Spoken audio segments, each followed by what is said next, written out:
Hai teman-teman, apa kabar kalian? Semoga kalian semua dalam keadaan baik ya.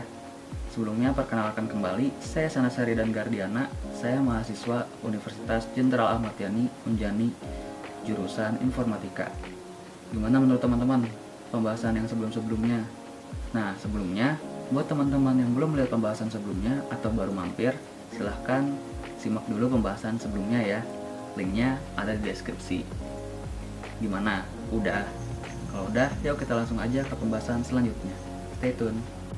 Teman-teman, pembahasan selanjutnya yang akan kita bahas di video kali ini yaitu Agile Principles, Agile Principle Benefit to Management atau Shareholders. Nah, di video-video sebelumnya kita sudah membahas Agile Principle Benefit to Customer. Lalu kedua, Agile Principles Benefit to Employees. Maka di video ketiga kali ini kita akan membahas mengenai Agile Principles Benefit to Management atau Shareholders. Nah, kira-kira apa aja Agile Principle Benefit to Management atau Shareholders, teman-teman? Mari kita simak ya. Pertama-tama, sebelum kita masuk ke materi utama kita, saya di sini akan membagikan materi mengenai tujuan dan manfaat metode Agile Development. Ada beragam manfaat dan tujuan mengapa pengembangan memilih metode Agile Development, teman-teman, dibandingkan dengan metode lain. Metode ini nantinya bukan hanya bermanfaat bagi pengembang, namun stakeholder lain seperti manajer, vendor, dan klien. Secara spesifik, manfaat bagi klien adalah dapat memberikan feedback secara langsung dan berkala kepada tim pengembang pada fitur-fitur perangkat lunak walaupun belum dirilis, teman-teman. Selain itu, manfaat bagi vendor adalah dapat melakukan efisiensi karena dapat mengetahui fokus pengembangan. Manfaat terakhir bagi pengembang sendiri adalah proses pengembangan perangkat lunak dapat berjalan secara beriringan tanpa perlu menunggu stakeholder lain menyelesaikan proyeknya, teman-teman. Nah, sedangkan tujuan metode Agile Development ini meliputi terjaganya kualitas perangkat lunak yang dikembangkan, efisiensi budget, dan juga sumber daya. Karena pengerjaan berfokus pada fitur yang dibutuhkan oleh pengguna, lebih terorganisir, dan kesempatan untuk berkolaborasi antar stakeholder. Nah, gimana teman-teman? Itu tadi merupakan tujuan dan manfaat metode Agile Development. Apakah sudah dipahami?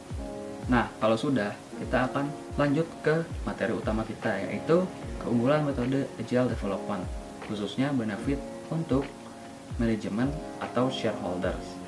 Seperti biasa teman-teman, di sini saya berikan sebuah gambaran proses dari bagaimana sih Agile Development itu bisa jadi benefit ke manajemen atau shareholders.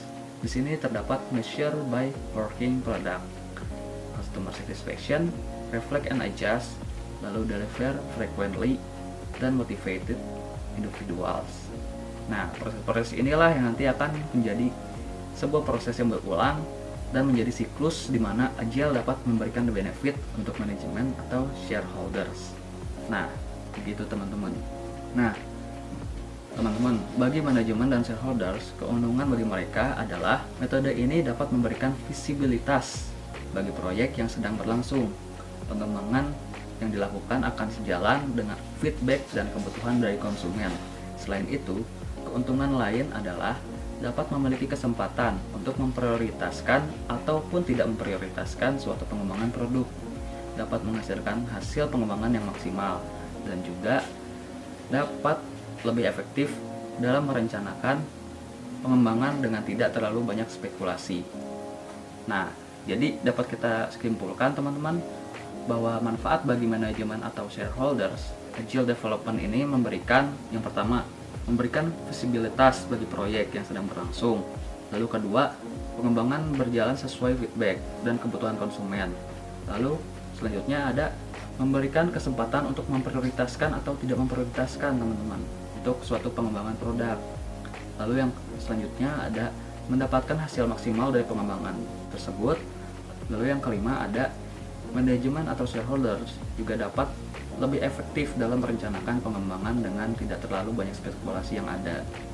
Nah, itu dia teman-teman manfaat atau keunggulan dari metode Agile Development, terutama untuk manajemen atau shareholders. Gimana? Sudah dipahami? Baik teman-teman, mungkin cukup sekian materi yang bisa saya sampaikan, bisa saya bagikan, bisa saya share di video kali ini. Seperti biasa teman-teman, apabila teman-teman punya pendapat, argumen, atau referensi yang berbeda, silahkan cantumkan di kolom komentar. Karena ingat teman-teman, Heidi Catherine Culbertson pernah berkata, kelimpahan seseorang tidak diukur dari apa yang orang itu miliki, tapi diukur dari apa yang orang itu bagikan. Makanya nggak ada salahnya untuk teman-teman berbagi juga di kolom komentar, oke? Dan akhir kata, saya Sanaseri dan Gardiana pamit undur diri. At last but not least, be happy and peace.